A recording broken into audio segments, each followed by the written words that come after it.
Assalamualaikum warahmatullahi wabarakatuh. Perkenalkan, nama saya Muhammad Fikri Musadiat Ramadan dengan NIM 34 1120 1151. Di sini saya akan mereview kembali mata pelajaran rekayasa perangkat lunak.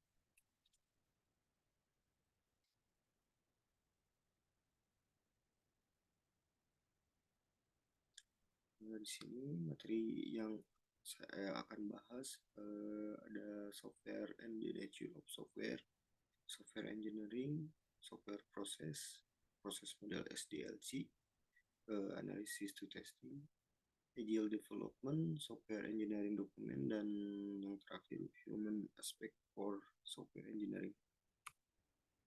Yang pertama ada software and the nature of software. Di sini definisi dari pertama ada definisi dari software itu sendiri. Program komputer, prosedur, aturan, dan dokumentasi yang berkaitan dengan serta data yang berkaitan dengan operasi suatu sistem komputer. Software adalah sekelompok item atau objek yang membentuk konfigurasi di mana di dalamnya termasuk yang pertama ada program, artinya sendiri sekumpulan atau sekumpulan instruksi yang ketika dieksekusi akan memberi fungsi dan hasil yang diinginkan. Yang kedua ada data, sekumpulan data yang memungkinkan program memanipulasi informasi. Ketiga, dokumen, penjelasannya sendiri sekumpulan dokumen yang menggambarkan operasi dan penggunaan program. Lalu ada definisi dari the nature of software. Peran perangkat lunak. Perannya sebagai perangkat lunak, sebagai produk, lalu ada juga sebagai tools untuk membuat perangkat lunak. Lalu perangkat lunak tidak datang dengan tiba-tiba. Perangkat lunak juga tidak dibuat membutuhkan waktu yang panjang. Perangkat lunak memiliki harga yang tinggi. Perangkat lunak dibuat dengan effort yang sangat tinggi. Pembangunan perangkat lunak harus diawali dan di-manage sebaik mungkin.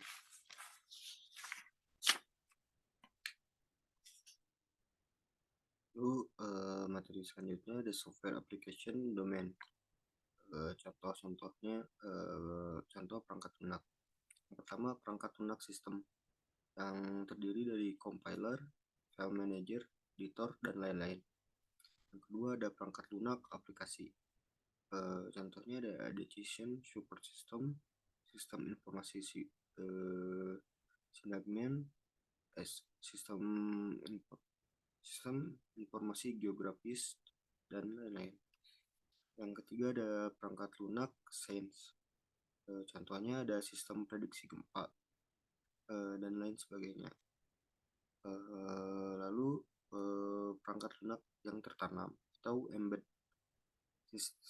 Contohnya ada sistem pengatur suhu pada mesin microwave, sistem pengatur kelembapan pada mesin penyiram tanaman otomatis, dan lain sebagainya. Yang kelima ada perangkat lunak jenis produk. Contohnya ada Tokopedia, Facebook, Instagram, dan lain sebagainya. Yang keenam ada perangkat lunak menggunakan kecerdasan buatan. Contohnya expert system, face recognition, pattern recognition. Selanjutnya saya akan membahas software legacy. Menurut Dayani Fard, legacy software system were developed decades ago and have been continually modified to meet change in this requirement and computing platform. The proliferation of such system is causing headache for large organizations who find them constantly to mention and risk to evolve. Lalu ada 5 kategori perangkat lunak yang mendominasi. Yang pertama ada dari web apps, kedua mobile apps, yang ketiga cloud computing, yang keempat service of software, yang kelima product line software seperti Microsoft Office dan Oracle. Yang kedua, materi kedua ada software engineering. Pembahasannya sendiri RPL atau software engineering bisa disingkat SE adalah satu bidang profesi yang mendalami cara-cara pengembangan perangkat lunak, termasuk pembuatan, pemeliharaan, manajemen organisasi pengembangan perangkat lunak, dan manajemen kualitas. Software engineering adalah penerapan suatu pendekatan yang sistematis, disiplin, dan terkualifikasi atas pengembangan, penggunaan, dan pemeliharaan perangkat lunak. Mengapa perlu software engineering? Yang pertama, perangkat lunak sudah diselesaikan dan diserahkan di delivered, tetapi tidak pernah digunakan. Itu 47%-nya. Pemakai atau user sudah membayar untuk perangkat lunak tetapi tidak pernah jadi dan diserahkan. Itu untuk 29,7%. Perangkat lunak sudah digunakan tetapi kritis atau ditinggalkan. Itu untuk 19% bagiannya. Perangkat lunak digunakan setelah dilakukan modifikasi. Itu 3% sisanya. Dan hanya sebagian kecil perangkat lunak yang dapat digunakan sebagaimana mestinya. Itu 2% terakhir. Lalu ada manfaat software engineering. Yang pertama, perangkat lunak dihasilkan sesuai dengan kebutuhan yang diinginkan. Kedua, ada perangkat lunak dapat digunakan dan beroperasi dengan benar di lingkungan sebenarnya. Ketiga, perangkat lunak memberikan manfaat bagi pemakai yang menggunakan. Yang keempat, biaya yang dikeluarkan untuk membuatnya rendah atau bisa disebut efisien, efektif, dan sesuai dengan anggaran yang telah ditetapkan. Yang kelima, tepat waktu, baik saat pembuatan, penyerahan ke pemakai, maupun instalasinya.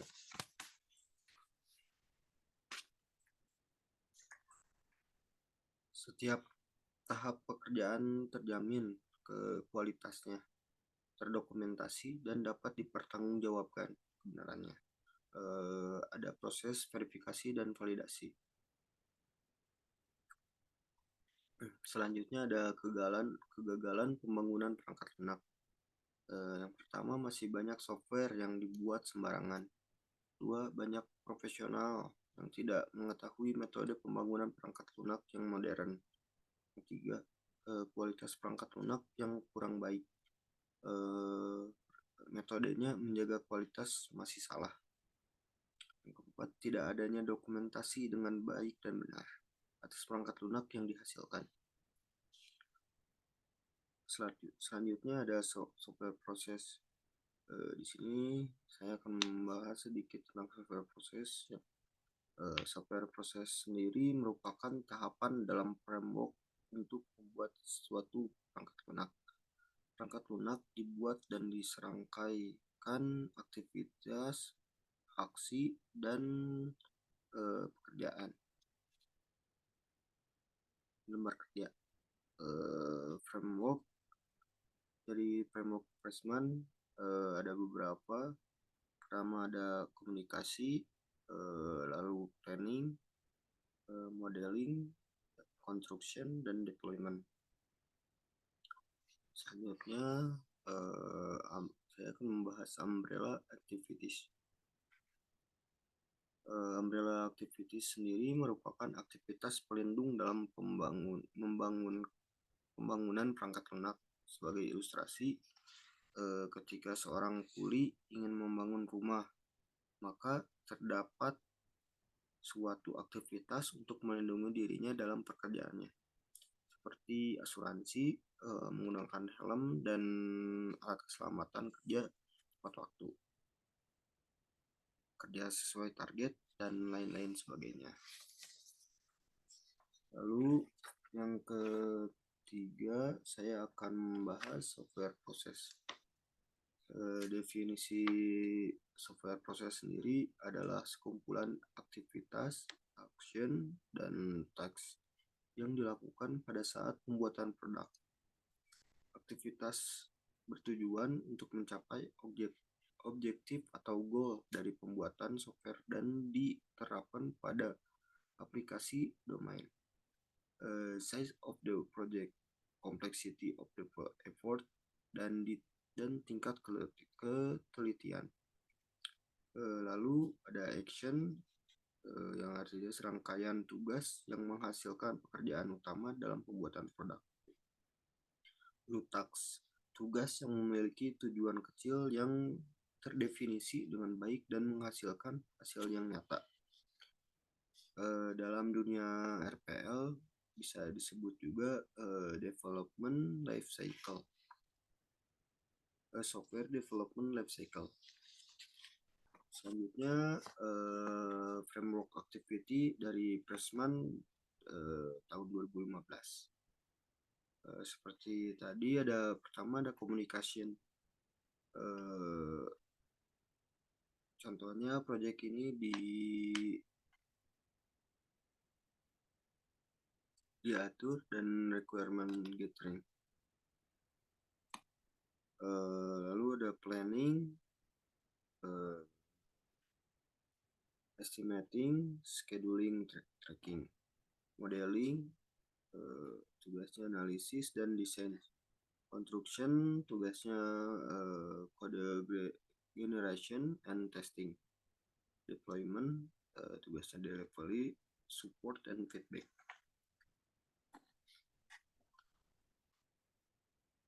Lalu selanjutnya ada materi proses model SDLC atau bisa disebut juga software development life cycle.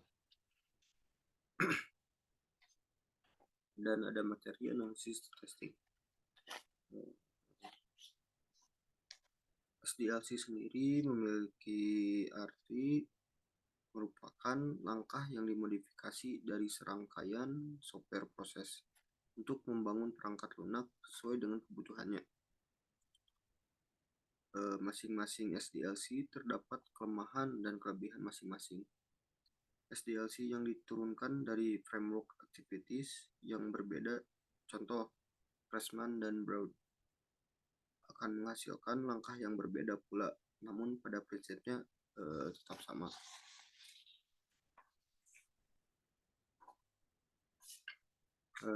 Yang pertama ada SDLC Waterfall dari Pressman. Kelebihannya mudah dalam pengaplikasiannya.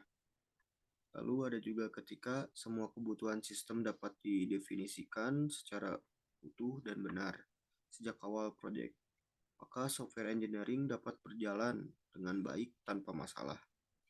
Lalu kelebihan selanjutnya, walaupun dalam pengumpulan kebutuhan tidak selalu dapat didefinisikan secara utuh seperti yang diinginkan, akan tetapi masalah yang timbul saat pengumpulan kebutuhan sistem ketika awal proyek tidak mengeluarkan biaya yang besar, baik uang, waktu, dan usaha. Lalu setiap kelebihan pasti ada kekurangan.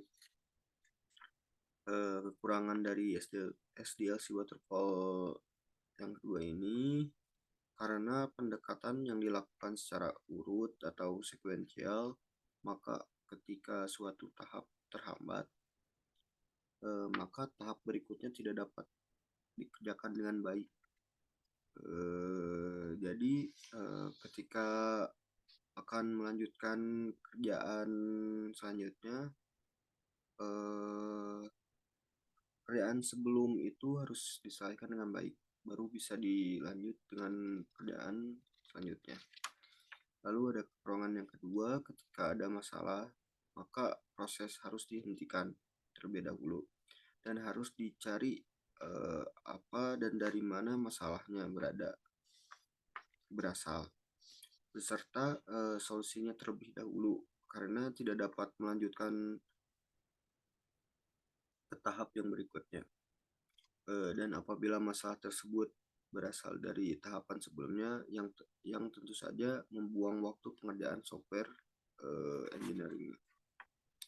Lalu kekurangan yang ketiga, pengerjaan model ini terbilang sangat lama karena prosesnya dapat berlanjut ke tahap selanjutnya jika tahap sebelumnya sudah selesai, tidak dapat dikerjakan secara bersamaan. Lalu pada setiap tahap proses dibutuhkan kerja sesuai spesialisnya masing-masing. Sehingga jika suatu tahap sudah tidak dikerjakan, maka pekerjaan juga tidak dapat terpakai lagi. Maka pada model ini seringkali dibutuhkan orang yang multi skill agar dapat membantu tahap selanjutnya. Di sini saya mempunyai contoh SDLC prototype.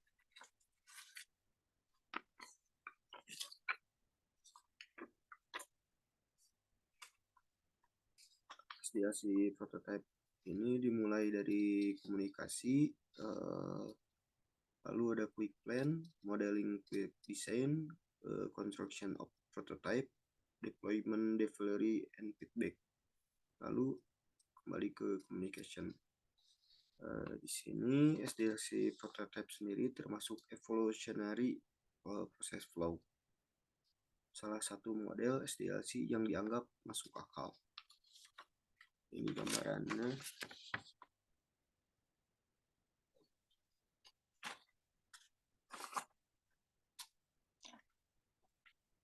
Lalu kelebihan dari SDLC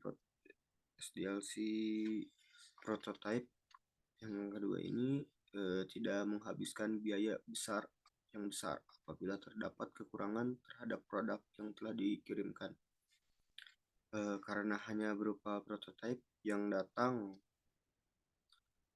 yang sedang dicoba oleh customer untuk mengetahui kekurangan mengenai prototype tersebut agar developer dapat memperbaiki kekurangannya yang ada sehingga menghasilkan produk seperti yang diinginkan.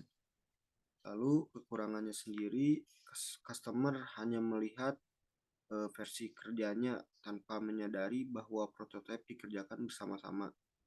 Hal ini menyebabkan developer tidak memperhatikan kualitas ataupun jangka panjang pemeliharaan. Selanjutnya kekurangan selanjutnya ada developer sering melakukan kompromi pada pengimplementasian agar prototipe selesai dengan cepat. Lalu ada software maturity. Yang pertama ada level 1 inisial, proses perangkat lunak masih kacau. Level 2 repeatable, proses manajemen proyek dasar sudah dibangun untuk menelusuri masalah biaya, jadwal, dan fungsionalitas. Level 3 ada define, proses perangkat lunak sudah didokumentasikan, distandarkan, dan diintegrasikan dengan perangkat lunak organisasi besar. Level 4 manage produk dan proses perangkat lunak dipahami secara kuantitatif dan dikontrol dengan perhitungan detail. Level 5 optimize, pertambahan proses yang terus-menerus dimungkinkan dari gagasan inovatif, pengujian, serta teknologi. Materi selanjutnya ada agile development. Latar belakangnya sendiri, rapid development dan delivery system adalah hal yang penting saat ini. Perubahan requirement dalam bisnis berlangsung sangat cepat. Software has to evolve quickly to reflect changing business needs. Selanjutnya, metode agile adalah sebuah metodologi dalam pengembangan software yang didasarkan pada proses pengerjaannya berulang yang terdiri dari aturan dan solusi yang sudah disepakati. Metode ini juga dilakukan dengan sistem kolaborasi antar tim secara terstruktur dan terorganisir. Metode agile sangat cocok untuk proyek jangka pendek, dikarenakan metode ini akan sangat mudah beradaptasi apabila terjadi perubahan dalam suatu proyek. Dalam agile development, nilai terpentingnya terdapat pada tim yang bisa memutuskan suatu hal dengan cepat dan tepat. Keputusan yang diambil tidak hanya cepat dari segi waktu, namun juga memiliki kualitas prediksi yang baik, sehingga keputusan tersebut dapat mengatasi permasalahan yang ada tanpa menimbulkan masalah.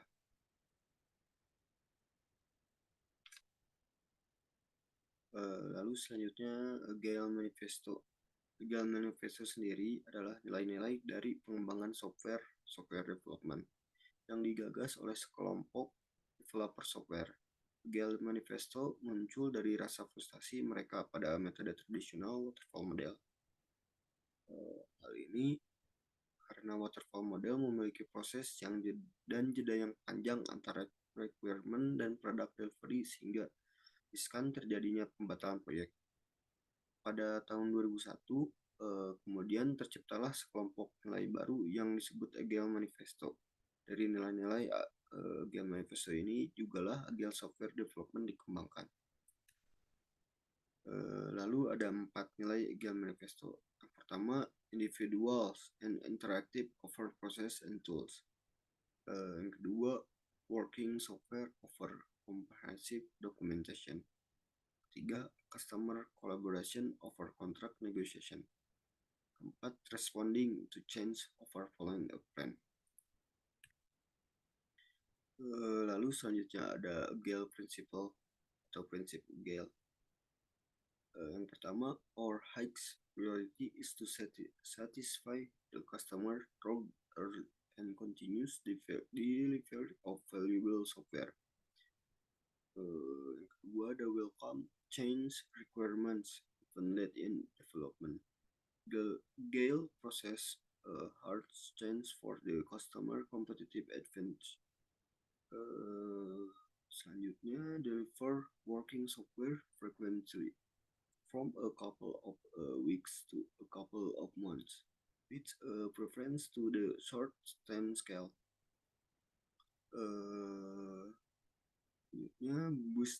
Business people and a developer must work together daily through the project. Build project around motivate individual, give them the environment and support they need, and trust them to get job done.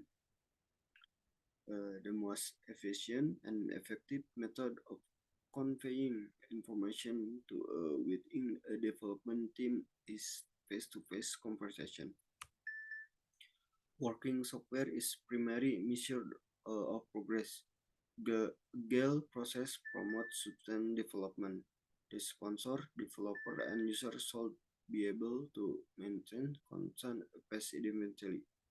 Continuous attention to technical excellence and good design and agility. Selanjutnya ada simplicity, the art of maximizing the amount of work not done is essential. Selanjutnya the best architecture, requirement and designs emerge from self-organizing teams. Yang terakhir ada at regular intervals, the team reflect on how to become more effective, then tunes and just behavior accordingly. Materi selanjutnya ada software engineering dokumen. Di sini ada pendahuluan terlebih dahulu. Dokumentasi adalah bagian dari perangkat lunak. Perangkat lunak yang baik adalah yang well document atau telah diselesaikan. Agile less document but well document. Dokumentasi RPL memiliki standar. Banyak dokumen yang digunakan berasal dari standar yang ada. Contohnya ada buku TA.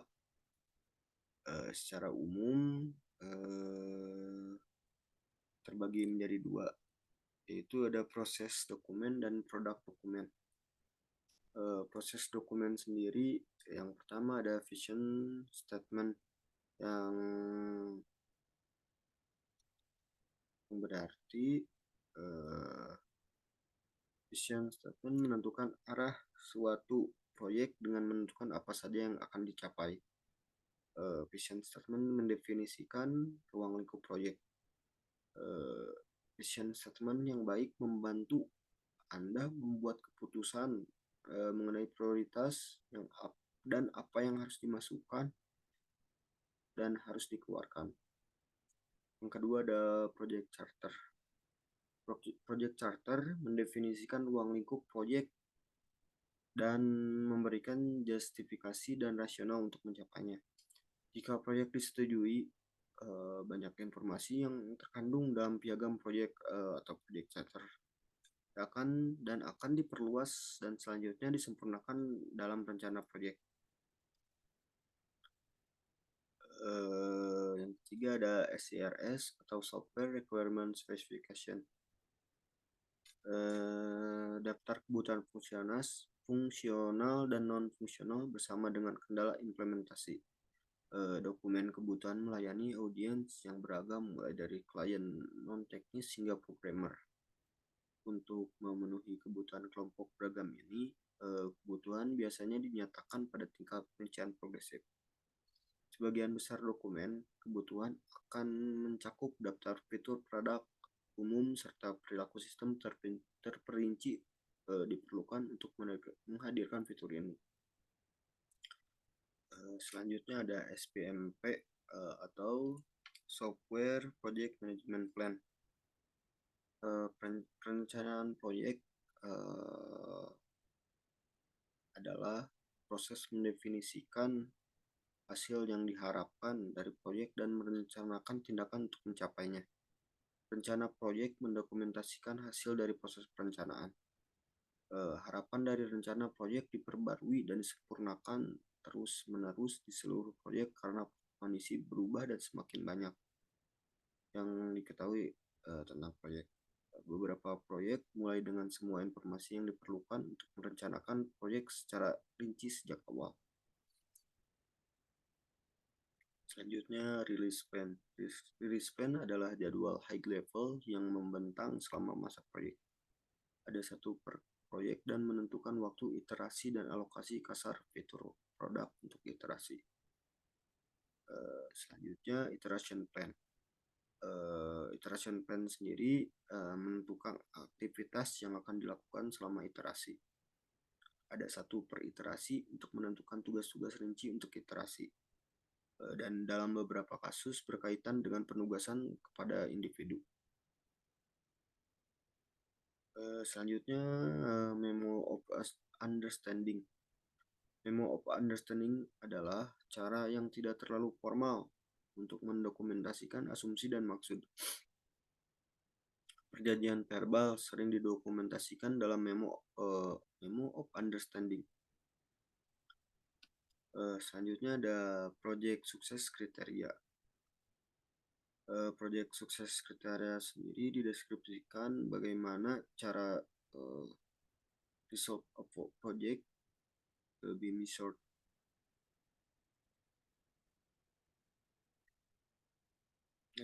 Langsung lanjut saja. Ada selanjutnya Project Sukses Kriteria. Project Sukses Kriteria menggambarkan bagaimana hasil proyek akan diukur.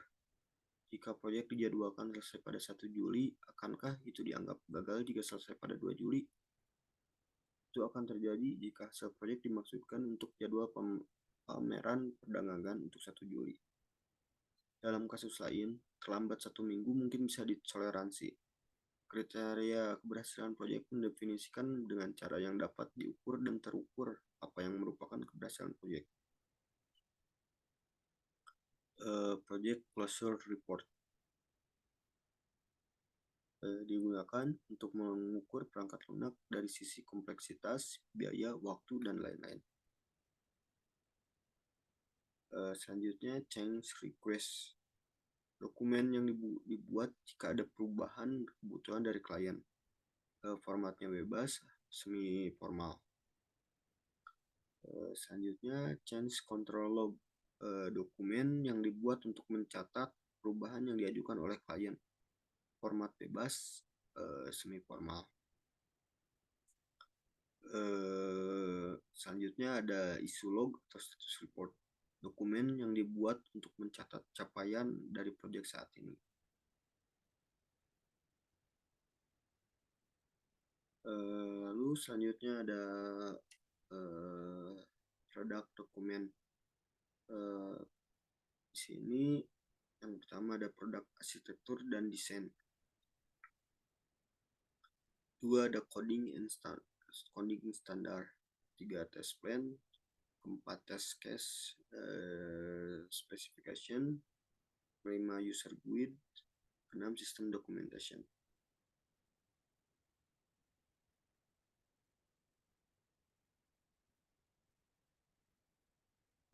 Arsitektur dan desain sendiri, tujuan dari dokumen ini adalah untuk menjelaskan pengaturan kode. Lalu ada coding standar. Coding standar formulir yang dibuat per hari atau per minggu untuk mengecek apakah program dibuat dengan coding yang telah sesuai atau tidak.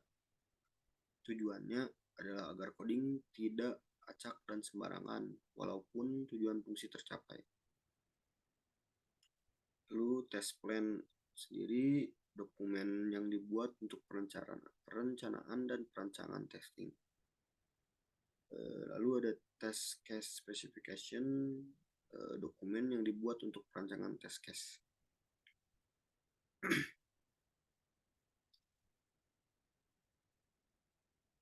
User guide atau panduan pengguna menjelaskan cara menggunakan perangkat lunak dari perspektif pengguna. User guide yang ditulis dengan baik akan menyambut pengguna pertama kali dengan memberikan informasi dasar tentang cara memulai dengan cepat, tapi juga mencakup informasi yang lebih mendalam untuk pengguna yang ingin memahami cara menggunakan fitur-fitur perangkat lunak yang lebih canggih. Yang terakhir ada sistem dokumentasi. Sistem dokumentasi alias manual instalasi, manual administrator, dan lain-lain. Menjelaskan cara menginstal dan mengkonfigurasi perangkat lunak. Selanjutnya ada human aspect for software engineering.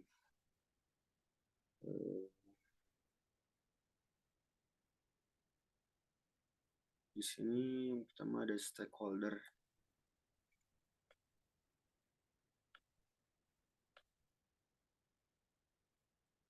Manajer senior yang mendefinisikan masalah bisnis yang seringkali memiliki pengaruh signifikan kepada proyek.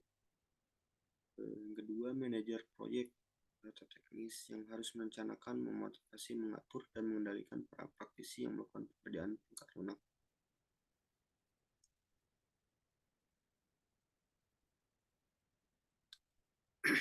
Ketiga, praktisi adalah orang yang memiliki keterampilan teknis yang diperlukan untuk merekayasa suatu produk atau aplikasi. 4. Pelanggan yang menentukan kebutuhan untuk perangkat lunak yang akan direkayasa dan pemangku kepentingan lainnya yang memiliki ketertarikan terhadap hasil perangkat lunak. Yang kelima, pengguna akhir yang berinteraksi dengan perangkat lunak setelah dirilis untuk penggunaan produksi.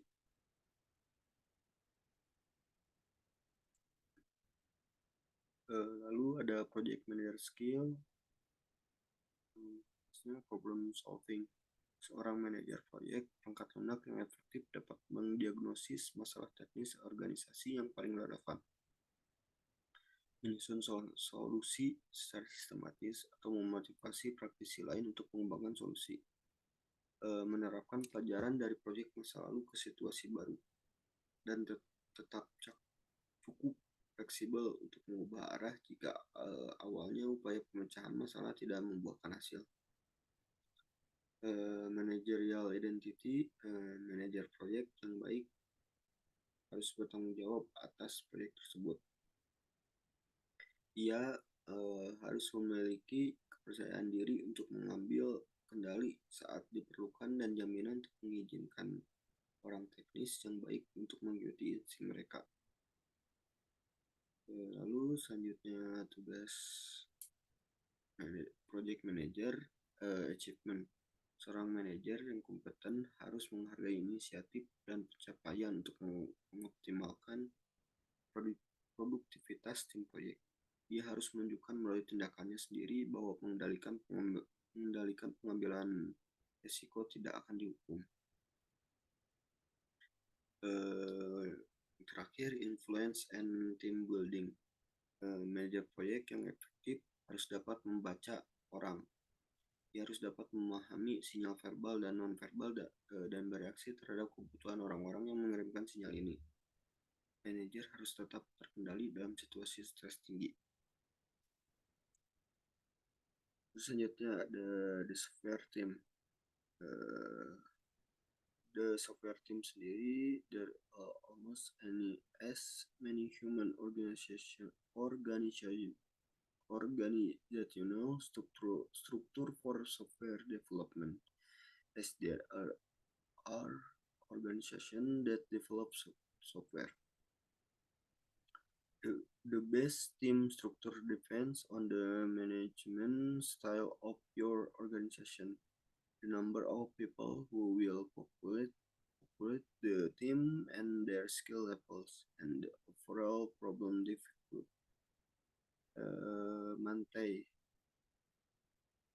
H1 has described 7 project factors that should be considered when planning the structure of software engineering team. Number 1, difficult of the problem to be solved. Number 2, the size of the resultant program. In length of code or function points. Point 3, time that the team will stay together, team lifetime. Point 4, degree to the which the problem can be modularized. Point 5, quality and reliability of the system to communication of the system to be built. Point 6, rigidity of the delivery date. And point 7, degree of sociability communication required for the project. Coordination and communication issue. Work with different people has more different culture. Because of that, we must create medium communication for letting success to project. Formal communication such as meeting, memo, report, and etc. Informal communication is a personal. Member of a software team shares ideas on an ad hoc basis, asks for help as problems arise, and interact with one another on a daily basis. Mungkin sekian dari saya. Maaf bila banyak kesalahan. Wassalamualaikum warahmatullahi wabarakatuh.